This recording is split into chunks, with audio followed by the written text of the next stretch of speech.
नमस्कार, आप देख रहे हैं कशिश न्यूज़ का डिजिटल प्लेटफॉर्म और मैं हूं आपके साथ दीपक राज सुमन। चलिए सुबह की 5 टॉप बड़ी खबरों से आपको रूबरू करवा देते हैं। दरअसल देखिए, लोकसभा चुनाव में अब कुछ महीनों का वक्त बच गया है और ऐसे में अब केंद्र सरकार जो है महंगाई को कम करने में जुट गई है। आपको बता दें कि मंगलवार को घरेलू गैस सिलेंडर जो 14 किलो 200 किलोग्राम का होता है, उनके दामों में 200 रुपये की कटौती कर दी गई है। आपको बता दें कि नई कीमत 30 अगस्त यानी रक्षाबंधन के दिन से ये लागू होगी।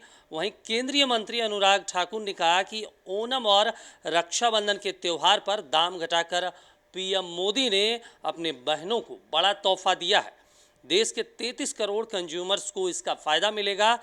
इस फैसले पर सरकार पर वित्त वर्ष 2023 और 24 में 7680 करोड़ रुपए का बोझ आएगा, ये अनुराग ठाकुर का कहना है। उन्होंने कहा कि ये सरकार 75 लाख नए उज्ज्वला कनेक्शन भी बांटेगी। तो वहीं सत्ता पक्ष इस पर अपनी जीत बता रहा है। सत्ता पक्ष का कहना है कि पीएम मोदी अपनी बहनों को गिफ्ट दे रहे हैं रक्षाबंधन के त्यौहार पर। तो वहीं अब इस पर विपक्ष ने भी सवाल उठाया है। दरअसल विपक्षी दलों ने इस पर हमला बोला है। उनका कहना है कि ये इंडिया गठबंधन का डर है। मल्लिकार्जुन खड़गे ने कहा कि जब वोट लगे घटने तो चुनावी तोहफे लगे हैं बंटने। जनता की गाढ़ी कमाई लूटने वाली निर्दयी मोदी सरकार अब माताओं बहनों से दिखावटी सद्भावना जता रही है। तो वहीं पश्चिम बंगाल के मुख्यमंत्री ममता बनर्जी ने ट्वीट कर कहा कि अभी पिछले 2 महीने में इंडिया गठबंधन की सिर्फ 2 बैठकें हुई है और आज हम देख रहे हैं कि एलपीजी गैस के दाम 200 रुपये कम कर दिए गए हैं। ये इंडिया का दम है। तो वहीं अखिलेश यादव और तेजस्वी यादव ने भी ट्वीट कर मोदी सरकार पर निशाना साधा।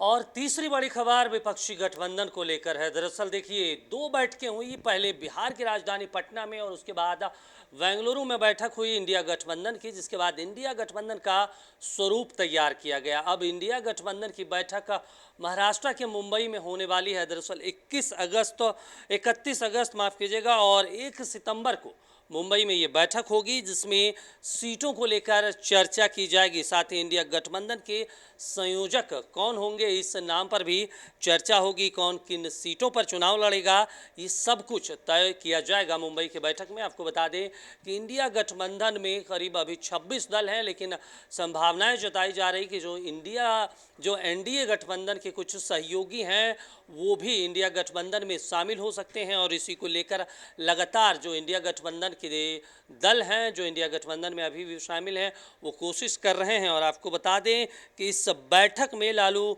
यादव ने, इस बैठक से पहले उन्होंने एक बड़ा बयान दिया। उन्होंने कहा है कि हम लोग मुंबई में नरेंद्र मोदी की गर्दन पर बैठकर नरेंद्र मोदी को 2024 में उखाड़ फेंकेंगे, इसलिए ये बैठक की जा रही है। लेकिन अब ये देखना होगा कि इंडिया गठबंधन की जो बैठक होने वाली है 31 अगस्त और 1 सितंबर को, इसमें क्या कुछ निकल कर सामने आता है, क्योंकि अभी संयोजक के नाम तय होने हैं और ऐसे में अब लोकसभा चुनाव में भी अब 7 से 8 महीने का वक्त बच गया। लेकिन इंडिया गठबंधन का सिर्फ नाम ही अभी तक सामने आया है लोगों के सामने। लेकिन अब ये देखना होगा कि कौन संयोजक बनाए जाते हैं, किन किन सीटों पर चुनाव लड़ा जाता है। अब ये 31 अगस्त और 1 सितंबर को जब बैठक होगी, उसके बाद सब कुछ जो कहते हैं कि राजनीति की तस्वीरें हैं वो साफ हो जाएगी।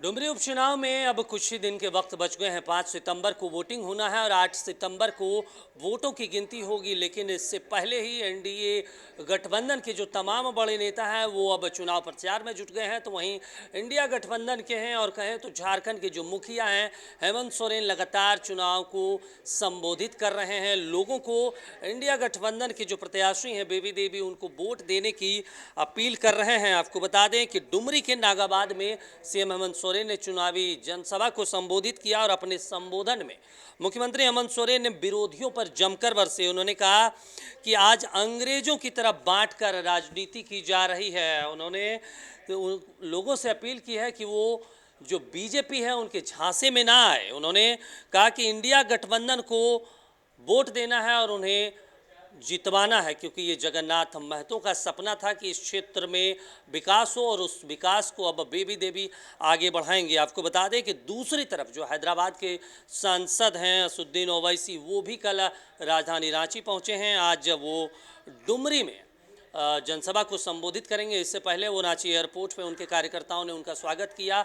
इस दौरान उन्होंने मोदी सरकार पर भी जमकर निशाना साधा है। आपको बता दें कि जो डुमरी विधानसभा उपचुनाव होने जा रहे हैं, ये जगन्नाथ महतो के निधन के बाद जो सीट खाली हो गई और जिसके बाद अब इस पर चुनाव होने हैं और एक तरीके से इंडिया गठबंधन और जो बाबूलाल मरांडी हैं बीजेपी के प्रदेश अध्यक्ष हैं वहाँ पर, और इंडिया गठबंधन जिसके वहाँ पे मुखिया भी कहे जा सकते हैं हेमंत सोरेन, दोनों का एक तरीके से ये अग्नि परीक्षा है, क्योंकि इंडिया गठबंधन बनने के बाद पहला उपचुनाव है और दूसरी तरफ बाबूलाल मरांडी झारखंड के प्रदेश अध्यक्ष बनाए गए हैं बीजेपी की तरफ से और उनका भी ये पहला उपचुनाव है। तो ऐसे में सभी की नज़रें टिकी हुई हैं दोनों तरफ और दोनों की प्रतिष्ठा का सवाल भी बन गया है। और अगली खबर लखीसराय से, जहां पर 3 बच्चे नदी में नहाने के दौरान डूब गए हैं। ये घटना की जानकारी तब मिली जब एक और बच्ची उनके डूबने के बाद वहां पर पहुंची है। 3 बच्चियों को देखकर उसने गांव वालों को बुलाया। जब तक तीनों बच्चियों को बाहर निकाला गया तब तक उनकी मौत हो चुकी थी। आपको बता दें कि इस दर्दनाक घटना के बाद गांव में मातम पसरा हुआ है। वहीं परिजनों का रो रो कर बुरा हाल है। तो उधर पुलिस ने पोस्टमार्टम के लिए शवों को लखीसराय सदर अस्पताल भेज दिया। आपको बता दें कि दर्दनाक हादसा चानन प्रखंड के नक्सल क्षेत्र के मलिया गांव की है, जहां तीनों बच्चियां डुमराही घाट नदी में नहाने गई थी। इस दौरान ये बड़ा हादसा हुआ है। कड़ी मशक्कत के बाद इन तीनों बच्चियों का शव बाहर निकाला गया। उसके बाद लखीसराय पुलिस ने पोस्टमार्टम के लिए सदर अस्पताल भेज दिया है। और इस सुबह की 5 बड़ी खबरों में अभी के लिए इतना ही। आप देखते रहिए एकशिश न्यूज़। नमस्कार।